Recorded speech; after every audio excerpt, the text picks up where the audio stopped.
Joining me now is Lipow Oil Associates President Andy Lipow. Andy, great to see you. Big day for a guy like you. Your sector of the world could be influenced very heavily by what happens today in the meeting between Trump and Putin.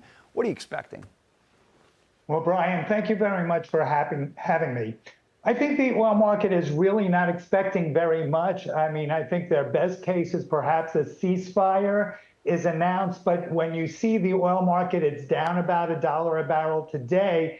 They're really not expecting very much, and they just see currently that the world is amply supplied, and in fact, it's oversupplied as we go into the new year.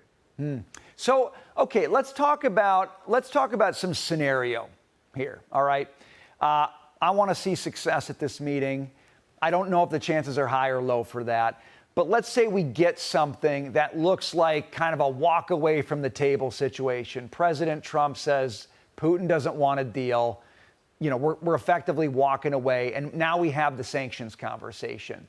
How do you expect that to play out? What does that look like for oil markets? Well, right. And in fact, you know, Russia has been under sanctions from the United States and the European Union for a number of years.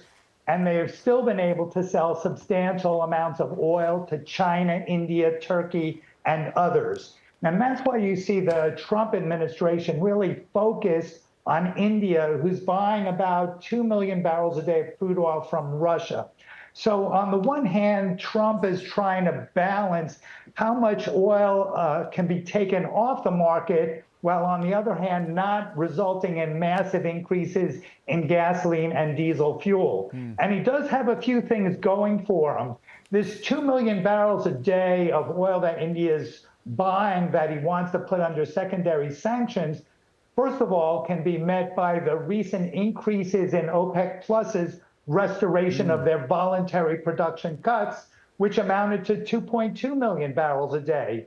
And furthermore, earlier this week, the Energy Information Administration came out and said they expect oil inventories on a worldwide basis to increase by 2 million barrels a day in the fourth quarter of this year and into 2026. And they're expecting oil prices, in fact, to drop below $50 a barrel. So if there was any time to really try to ratchet up the sanctions on Russia, he's got a lot of favorable items going for him. Can I make it a very complicated conversation and bring China into that mix?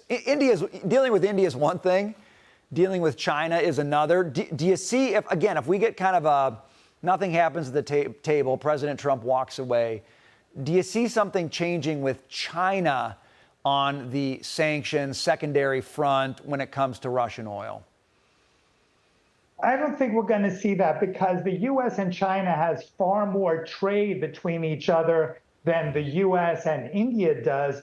And President Trump knows very well that we do rely on China for their rare earth metal exports. Now, what we have seen in the market is a number of the Chinese refiners have started shying away from the purchase of Russian oil because they're afraid of the threat of these secondary sanctions. So he may accomplish a partial reduction in Chinese purchases of Russian oil just through the threats of the sanctions rather than actually imposing them.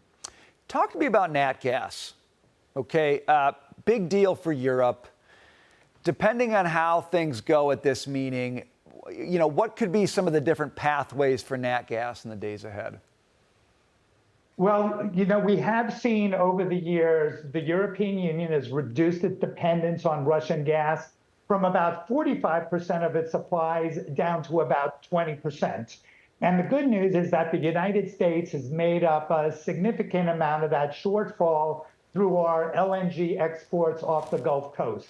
Now, what the European Union and the United States really have to wait for is for more infrastructure to come online in the United States to enable the export of additional quantities of LNG to Europe. And that export facility infrastructure is on its way. We're going to have a substantial increase over the next 3 years. And that's why you see actually a slower phase out of the European Union purchases of Russian LNG, where they really hope to ban all imports from Russia by 2027. Okay, so we've got this meeting, Andy, happening in Alaska, and obviously President Trump wants to develop a bigger swath of Alaska's natural resources. He's got President Putin there with him, and there is talk that the two of them could discuss ways for Russia to participate in that. What do you make of that? Like, is that in the realm of possibility? It strikes me things would have to go very well for that conversation to take place. What do you think? Well, I actually think about it in a different direction. I think that the United States has all the technology and the brains to exploit oil, whether it's in Alaska or offshore Alaska. And I really think that Russia is the country that needs the technical expertise in order to exploit the natural resources in their Arctic region. But you could see that, throughout the Arctic is where we could have cooperation agreements in order to exploit the natural resources, between the two countries' borders. This is going to be a meeting covering a lot of ground, oil and gas, nat gas, all the things you watch every day, right at the center of it. Andy, great to have your perspective. Thanks for being with us today. Thanks for having me. Appreciate it. All right.